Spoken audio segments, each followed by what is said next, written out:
What's up, guys? I just did episode 8 here with Austin Wilder, my co-host. We had Jason Yarusi on. This dude is crazy. He ran 2,500 miles in 1 year. I think that averages out to like 7 or 8 miles a day. I think Austin was saying we don't even drive our car that much, but he has 850 doors. He's a multifamily syndicator, and I want y'all to listen to a couple gold nuggets. My favorite one was kind of how he was chatting about little wins. It kind of turns into this snowball effect of like winning your day.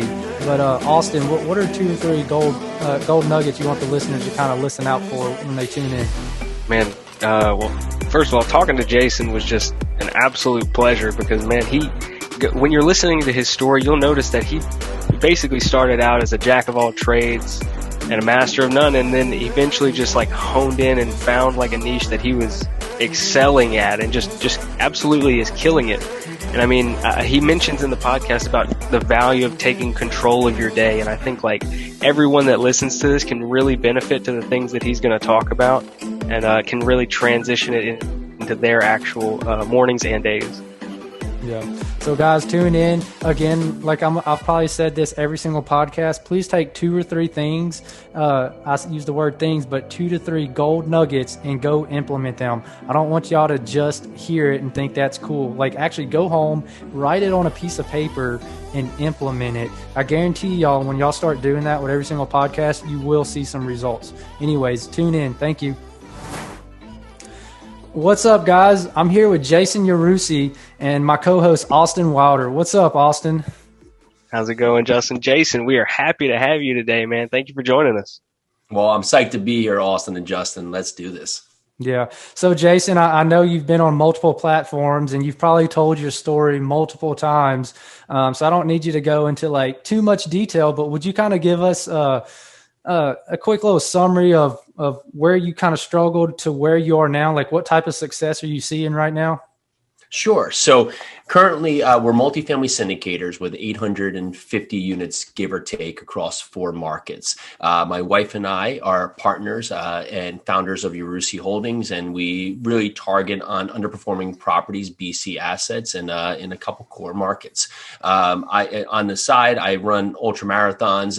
My wife and I have a family. We currently have just moved down south of Nashville, so we're homeschooling, finding out that new route. We started doing multifamily syndication back in late 2016, learning the ropes, did our first deal, a 94 unit, in the middle of 2017. Prior to that, we actually met working in really nightlife, restaurants, bars, clubs. My wife and I were in New York City. I had opened some restaurants there. I had opened and sold a brewery, and we transitioned, moving out to New Jersey, where my family was and where I had grown up, to help my dad with his construction business when Hurricane Sandy happened.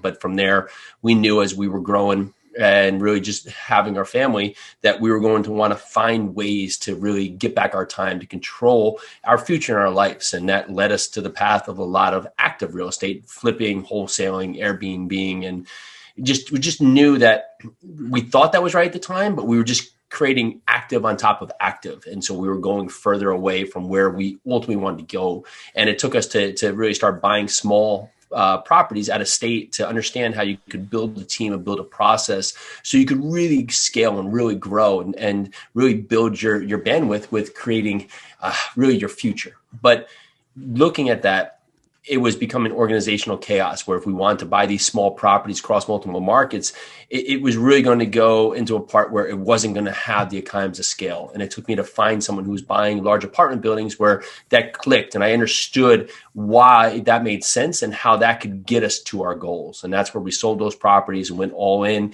2015, 2016, learning about buying apartment buildings to getting to that first deal, the 94 unit. That's awesome. Sounds like you're doing a lot, man. So kind of wrapping all that up, it sounds like you had multiple and scattered brain opportunities in a sense where you were kind of all over the place. Correct me if I'm wrong, but it kind of sounded like you went through, you had a moment in life where you were kind of chasing a couple different avenues, trying to figure out which avenue am I going to go all in? I mean, correct. You had some moments like that, right? Seasons. Yeah. I'd call them. Yeah, where you have those points in time where you're trying to understand where you fit in the world, what you're trying to do. And that constantly evolves. But looking at where you were, it's the opportunities that were in front of you. So Peely and I met in the entertainment space. We started working in restaurants and bars, and it seemed logical that we would open up, restaurants, bars, breweries at that time in our life. But as you grow, right, and you find your new ways and your new interests, and you start getting married, having a family, what we wanted changed and what we were looking for changed. So to go from where, you're staying up all night because that's what you do, you work at night, you do your best work at night, to now transitioning to working in the daytime, we were looking for ways that were going to get us to where our future is today.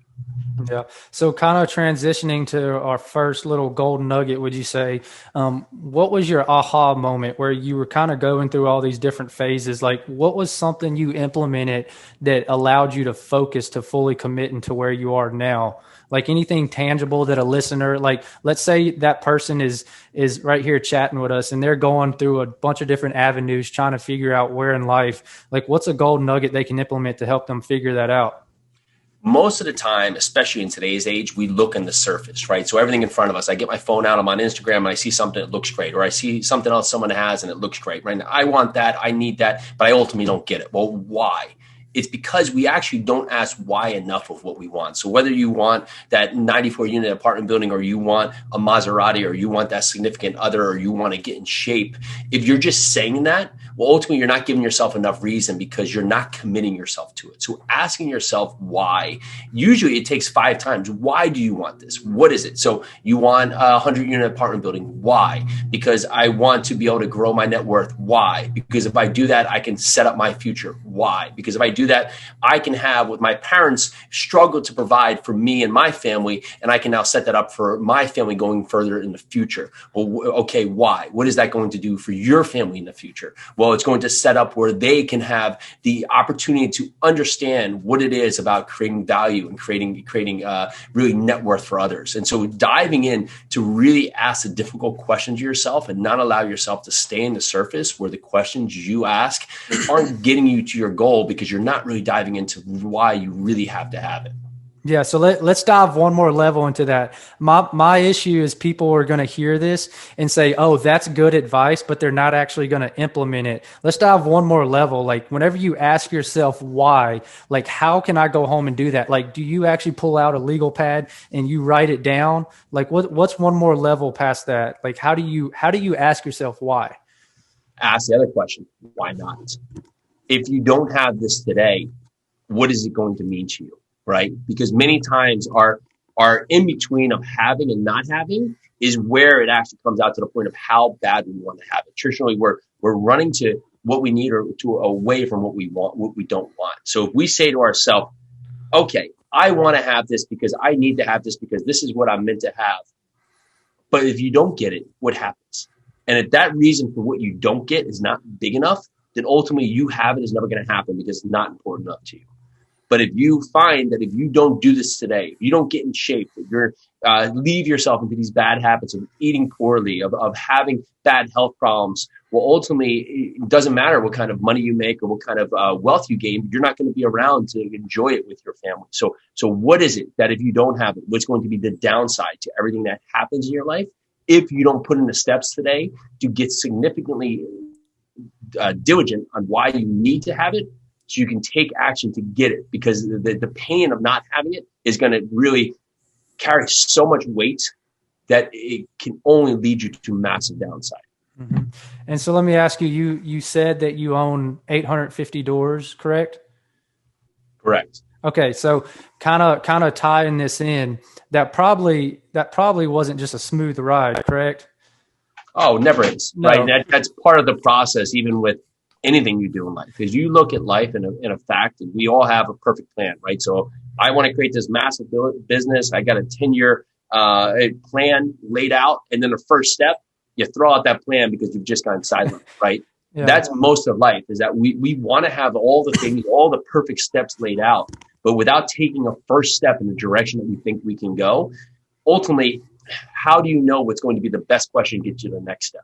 Yeah. So the reason I bring that up is there's so many people out there, like they might hear you say that you have 850 doors, which is like, I mean, that's awesome, dude. That's awesome, Jason. But the problem is they hear that, so they're going to go seek that knowledge of like, how did he acquire 850 doors? And there's nothing wrong with seeking that knowledge. But Jason, let me ask you, how many times throughout that journey did you have to review your why? Oh, constantly. Because your why is going to constantly evolve, right? So we started with ourselves and our family, but now it now includes our investors. Mm-hmm. We have to understand that we're doing this for us, but I also have to make sure that I'm bringing on investors that I can help them to their goals too, right? So if I'm looking at investors, and I think I have the best deal ever, and my deal is a 5 to 7 year hold period, but the investors I'm talking to are looking for, a 6 to 7 month hold period or less than a year. And ultimately, my great goal is not right for them.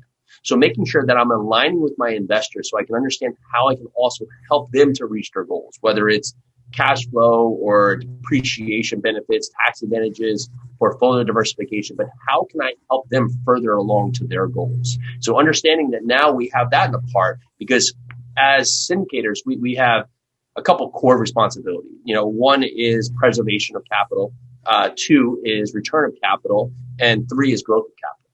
And investors put a lot of trust into us. So making sure that our why is so important to us, because where you find that you may see doubt in some operators or some people who may want to get into multifamily property is that their why is not specific enough, and they may have a million shiny objects in front of them.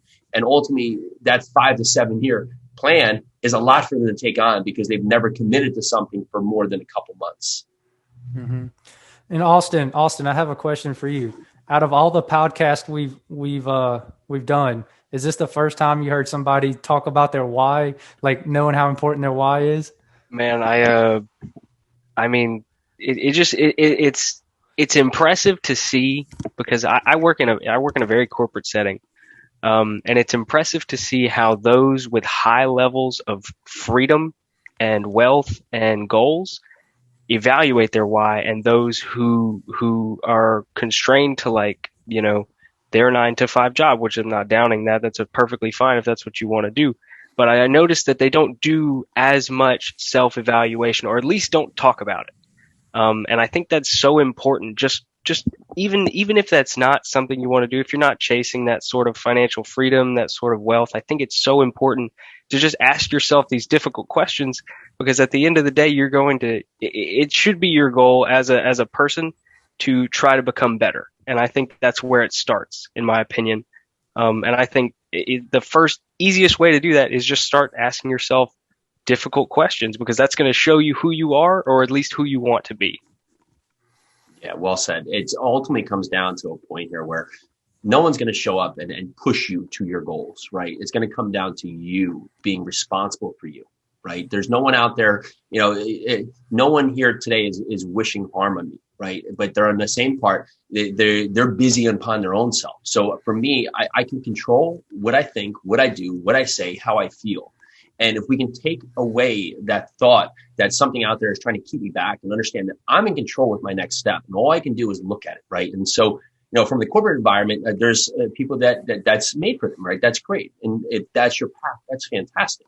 And when I hear a lot of people say, well, I want to be an entrepreneur or a small business, well, that also is a great thing too. But to look at that and to look at how to really control yourself in your time, because the one thing with the 9 to 5 is traditionally you have an out and an in. Well, as you guys know, when you're in your world of what you want to do, you can go in points where you never shut things off. And that can be a positive and a minus. But what I found is that I had to get really specific on what we want, because I want to make sure when I'm doing work and I'm here on your podcast and I'm committed to be here on your podcast, and I'm not worried about not being with my family, right?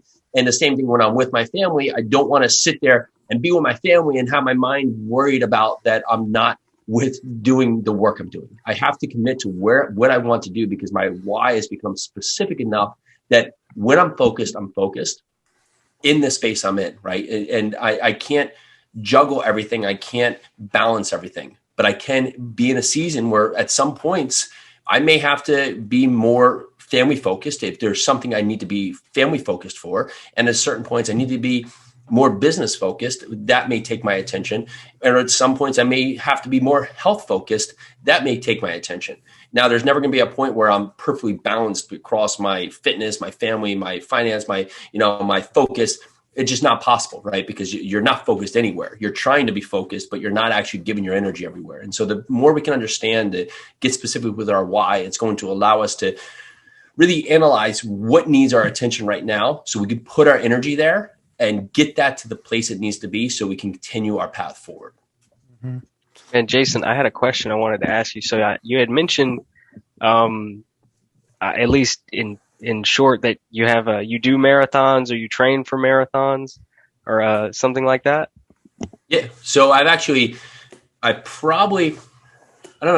run a couple dozen marathons. I've run a couple 100 milers and a couple 50 milers. So I run a lot. I run daily, and it's been part of my really my mental training, I'd say, because I run every day, whether I feel like it or not, whether it's raining, snowing, beautiful out, it doesn't matter, right? And for that's how I've tried to make myself, or how I do show up, because that's a lot with life, right? Every day in our minds kind of sounds like it'd be better for us to try to do something tomorrow.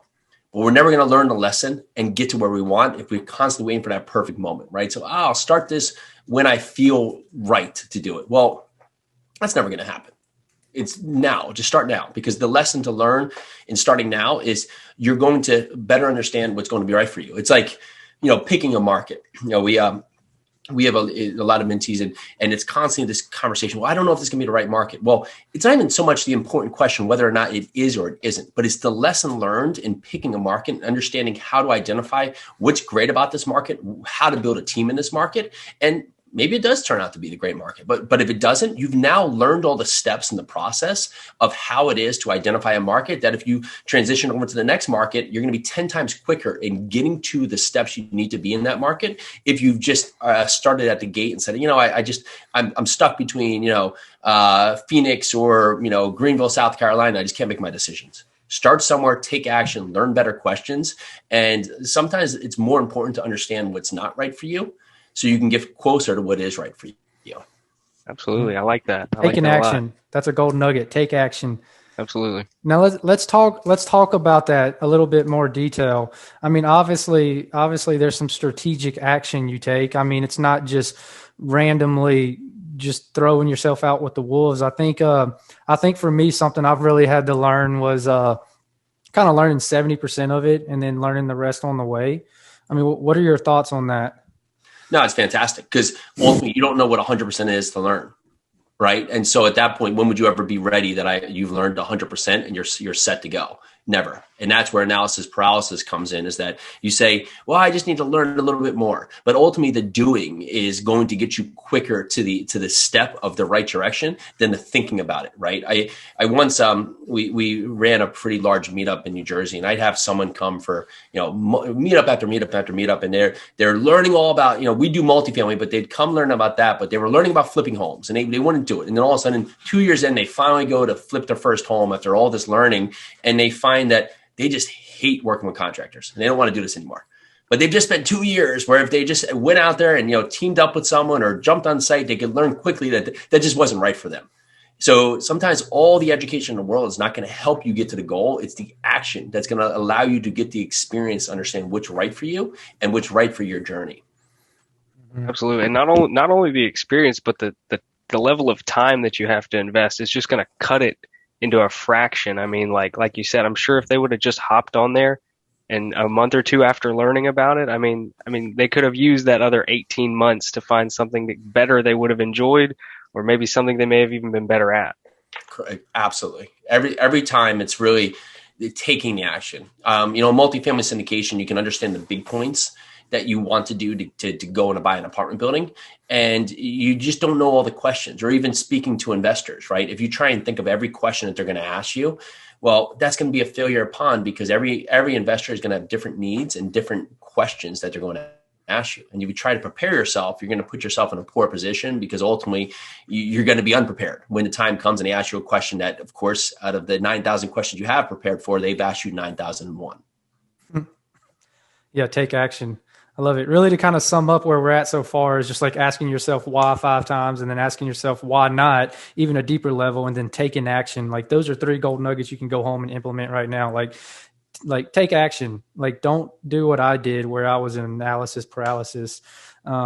Jason, You had mentioned your workload, like earlier, what you said a couple of minutes ago was how like your focus is sometimes more family oriented, or maybe more fitness oriented, or maybe more career oriented. You don't ever have a true balance. I mean, I get it. It's hard to have a balance 100% of the time, all of the time. So that kind of brings us up to the next little gold nugget I want to drop and like scheduling your day. Like, how do you strategically schedule your day to handle all that? So yeah, great questions. Well, of course, I have 3 young kids, 6, 4, and 2, right? So when they get up, they're going to dictate the morning, right? So I've made a point now that I have to get up early. So I get up at 4:32 a.m., 4, 3, 2, 1, go. And I get myself out of bed. I get up, I have a coffee, I do meditation, I do some brain games, and I get out and run. And then by the time I'm back, maybe 1 or 2 or all 3 of the kids are up, and I can now take time to focus with the kids. And Peely can go and do her morning ritual just really to get herself started. Because what I'm doing is creating wins in my day. I'm creating moments in my day where I can take back what I can control and make sure I'm getting out of the gate the right way. So many times in life, what happens is that you wake up, you stepped in a little bit, you hit the snooze button. Next thing you know, you're running a little bit late. You get up because you're late. You have to rush out. You can't really have your moment, have your time to get yourself together. You grab whatever for breakfast because you're just late. You got to go, right? Because now you're worried about sitting in traffic. You're stressed out. It's like getting on a moving freight train, not at a station, right? It's like jumping on it full force. And so you start the day in chaos. And so now everything that follows, no matter if it's big or small, creates more chaos in your day because you've let the control be dictated by your day and not taking back what you can control. And when you start to build little wins, that creates the massive wins, right? So I go to run a 100-mile race.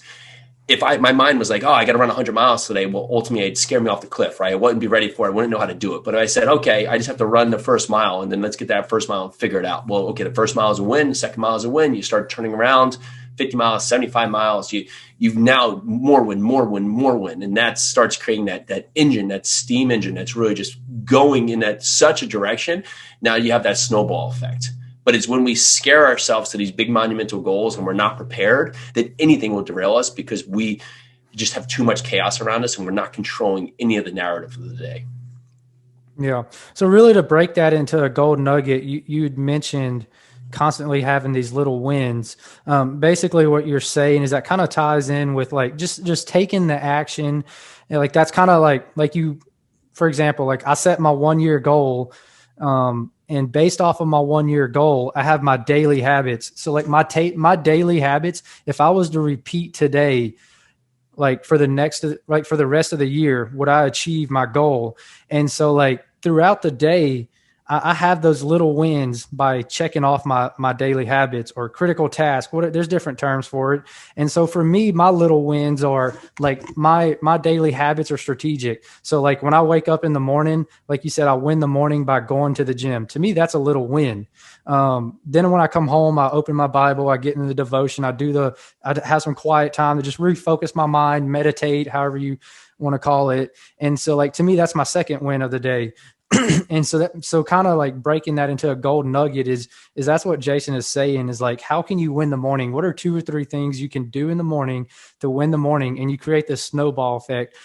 Jason, now, can you go into a little bit more detail of your morning routine? I know you said meditating in the gym and running, but what does meditating look like for you? Like, what do you mean when you say meditating? Yeah, so I'll give you even one little carry forward to yours is that you're creating actual steps that you can accomplish, right? So many times our goals become something that we can't control, right? So I want to buy that get to 1,000 units, right? So that's your part, or I want to have $1 million in the bank. Well, there's a lot of factors that can lead you to those points. But if you could say, I want to buy, an apartment complex in this quarter, well, what are some things you can control? Well, okay, so what's that going to take? Well, I need to call 2 brokers per week. I need to underwrite 5 deals per week. I need to put 1 LOI out a week, right? So now you can have things that you can track, right? Because now there's something that has traction. So, okay, did I do that each week? Did I track my part? And if I'm making these offers, how many counters am I getting back? And that part, how many are going to PSA or going to due diligence to get me to a closing? Because now that one complex where you say, I want to buy that complex and you're not doing anything, you're just trying, kind of throwing everything at the wall, hoping it sticks. And you can't figure out why it's not working. Or do you get back to say, okay, I have to analyze 5 properties to, walk 2 properties to make 1 offer per week to 12 weeks over that part to get to the point that I get one to a contract that can take me to closing. Now you've created actual steps, understand a process. So you can look at your plan and say, well, either this is working, or maybe I have to look at more properties, or maybe I have to build a bigger network, or maybe I have to talk to more brokers to get more deals across, right? So now you've created action. But back to my morning routine, when I get up, I drink 2 glasses of water just to really refresh myself in the night, make a coffee. I sit down and I'll meditate, either using Headspace or just on my own from anywhere from really. It breaks down timing wise, but I think it runs 7 minutes up to 15 minutes. So whatever's the factor right there. And that's it.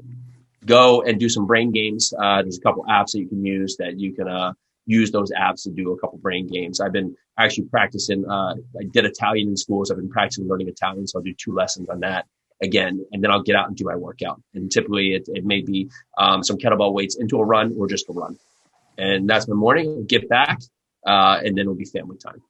And I do that each morning repetitiously. And that sets the narrative of how my day is going to continue to go for the rest of it. Mm-hmm. So basically, the reason I was asking is because like this seems to be very common where I'm talking to these high level people and they all use the word meditation. So I want you to kind of break it down, like so that they can kind of understand a little bit more of what you're doing. So that's awesome. I feel like that's a huge gold nugget. Like if you're not taking that time to just meditate and kind of reprogram your mind, like go home and do that. And now, Jason, I kind of want to take a step back to I want to capitalize on these little wins. You had mentioned that these little wins, like call 2 brokers, that's based off of your annual goal. And so I just kind of want to chat about that just a little bit more before we move on to the next point to kind of, basically how someone can go home and implement this right now is like, correct me if I'm wrong, but basically what you're saying is, I set my 1-year goal and I have daily things I need to do.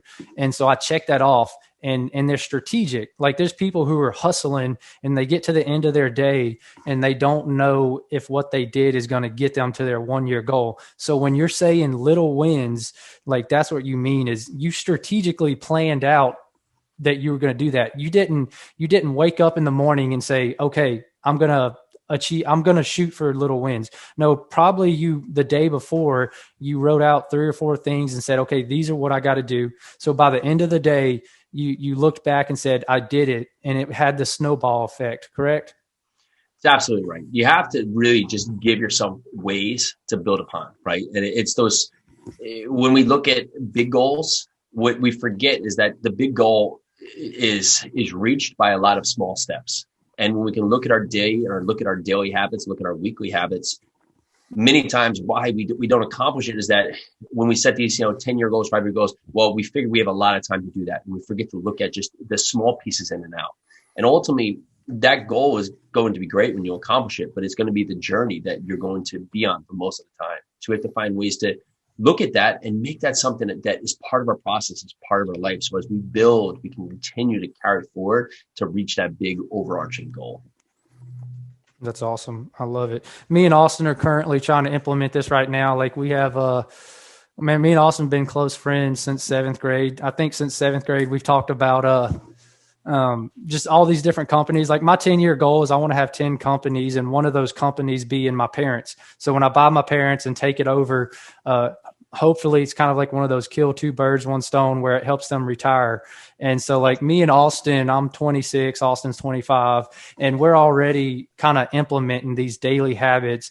Like me and Austin try to meet once a week. And so we're constantly saying, what can I accomplish this week to get us to that 10-year goal? So the reason I say that is like me and Austin, we're not to your level, Jason. We don't have 850 doors, but we believe like, That's right. That's well said. Yeah. There's a lot of power. And hey, let's capitalize on that real quick. There's a lot of power in the word yet. There's a lot of people that say, I don't have 850 doors. Well, add the word yet to every single statement. I don't have 850 doors yet. That if I'm getting the chills saying that right now, I just kind of got hype. But you want an actual step, I'll give you something that's just going to carry over. You have to look at your language each and every day. If you say, I don't know, I can't, I won't, I'm not sure, I potentially maybe, or you say, I can, I will, I'll figure it out, right? And if you start understanding how your words are coming out, you'll start understanding why your mind's putting you in a certain space, right? If you're finding a reason why you can't, of course you won't be able to. But if you find a reason to tell your minds, well, why not me? Why can't I? Why won't I? Well, don't you think you're going to get a lot closer to your goals thinking like that? Mm-hmm. Because if you've ever seen, I mean, you're typically either one step ahead of someone or one step behind. And we usually find the space where we allow such a gap in our minds to think of us from where we need to be or from where we were. But it's really not that much. It's just us allowing our minds to understand that it's small words that lead to big results. Mm-hmm. I love it.